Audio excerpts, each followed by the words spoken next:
L'obéissance de la foi développe la capacité pour saisir les principes spirituels éternels et invisibles du dessein éternel de Dieu et rend donc possible la réalisation de ce dessein. C'est sûrement le principe qui traverse Hébreux 11 comme un résumé de la nature et du cours de la foi.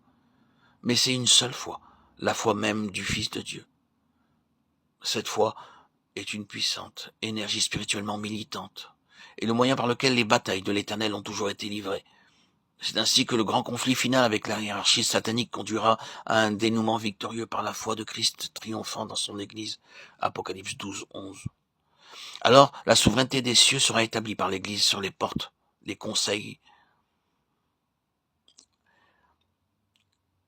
et le monde ressentira l'impact de cette foi triomphante. Cette foi de l'enlèvement est rare, et peu nombreux sont ceux qui paieront le prix.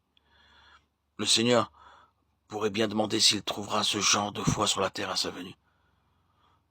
Soulignons le fait que le transfert de toutes choses aux cieux, de sorte que nous ressentions de plus en plus l'étrangeté des étrangers, que comme des pèlerins nous sommes sans domicile ici-bas, et que nous sommes chez nous dans les choses spirituelles et célestes.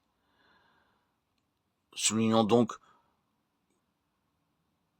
le fait que le transfert de toutes choses aux cieux est le cours naturel d'une vraie vie en Dieu. Lorsque le point culminant arrivera et que nous serons finalement enlevés, ce ne sera pas un grand changement pour notre homme intérieur. Il n'y aura aucune gêne ni sentiment de dépaysement. Ce ne sera que la dernière phase du parcours spirituel où la gloire s'ouvrira sur nous et comme Enoch, nous ne serons plus parce que Dieu nous aura pris.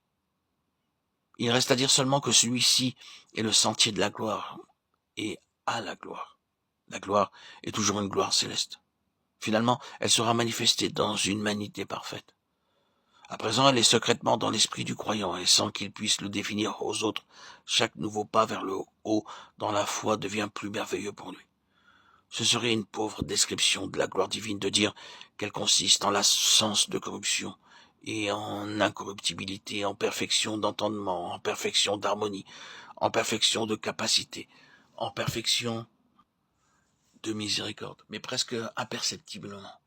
Le mouvement de la foi et l'action de la grâce conduisent à cela.